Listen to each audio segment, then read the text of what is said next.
Echoes of the past.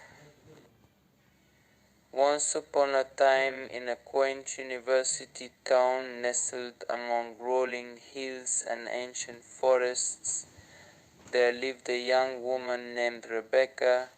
She was a diligent student, always striving for excellence in her studies. But beneath her facade of academic ambition, there lurked a deep sense of longing, a yearning for something more than the mundane routines of university life. One crisp autumn evening, as the leaves turned golden and the air grew chilly, Rebecca found herself wandering through the campus gardens. The moon hung low in the sky, casting a soft, ethereal glow upon the world below. Lost in thought, she meandered aimlessly, her mind adrift in a sea of contemplation.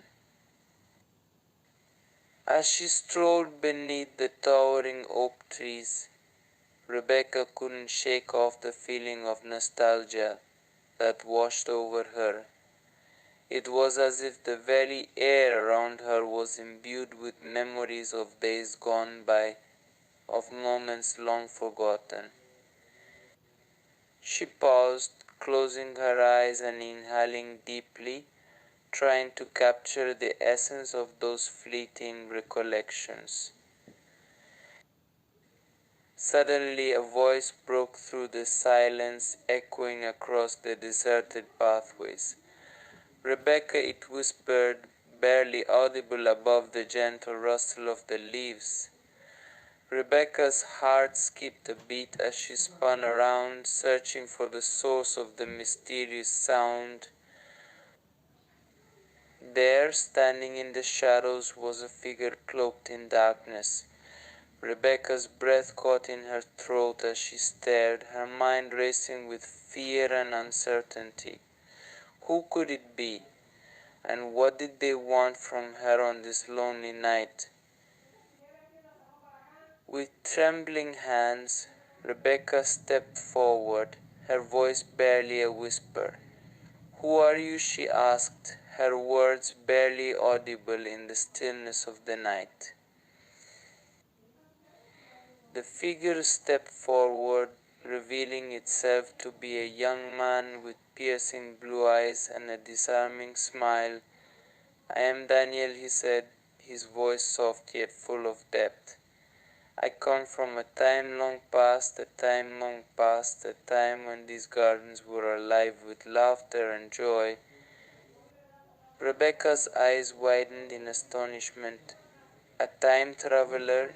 It seemed impossible, and yet here he stood before her, a living embodiment of her deepest fantasies. "But why have you come here?" she asked, her curiosity piqued. Daniel's smile faded, replaced by a look of sadness. "I have come to seek solace in the echoes of the past," he replied, his voice tinged with regret. "These gardens hold memories of a life I once knew, a life that was stolen from me by the cruel hand of fate." Rebecca's heart went out to him, her own longing mirrored in his words. She reached out, her hand trembling as it touched his arm.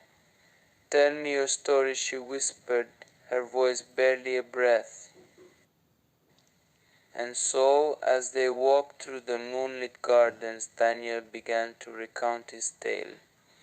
He spoke of a love lost to time, of a bond forged in the fires of youth and passion. He spoke of a tragedy that tore them apart, leaving him adrift in a sea of sorrow and regret. As he spoke, Rebecca felt her heart arch with empathy. She could sense the depth of his pain, the weight of his burden pressing down upon him like a leaden cloak. And yet there was something else, a glimmer of hope, a flicker of light amidst the darkness.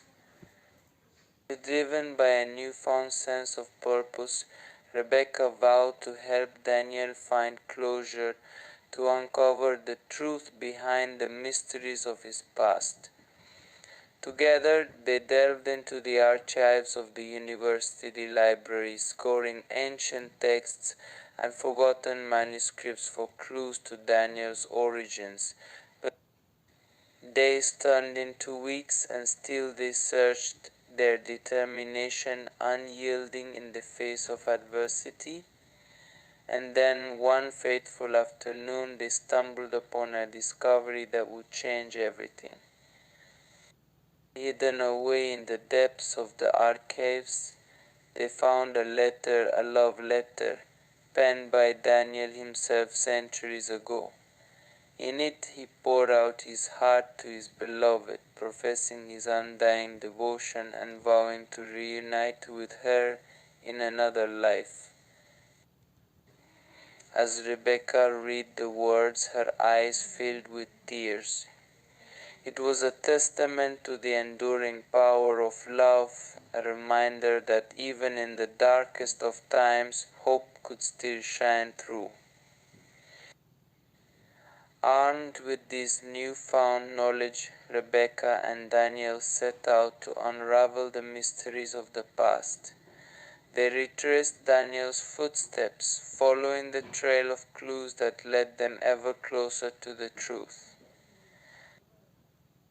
And then, at long last, they found it, the hidden chamber beneath the university chapel, where Daniel and his beloved had once pledged their eternal love. As they stepped inside, the air seemed to shimmer with magic, the walls pulsing with the energy of centuries past. And there, in the center of the chamber, they found her, Daniel's beloved, her spirit lingering on in the echoes of time. With tears in his eyes, Daniel reached out to her, his hand trembling with emotion. "I have come for you," he whispered, his voice barely a breath. "I have come to take you home." And as they embraced, their souls intertwining in a dance as old as time itself, Rebecca knew that she had witnessed something truly extraordinary, a love that had transcended the boundaries of time and space, a love that would endure for all eternity.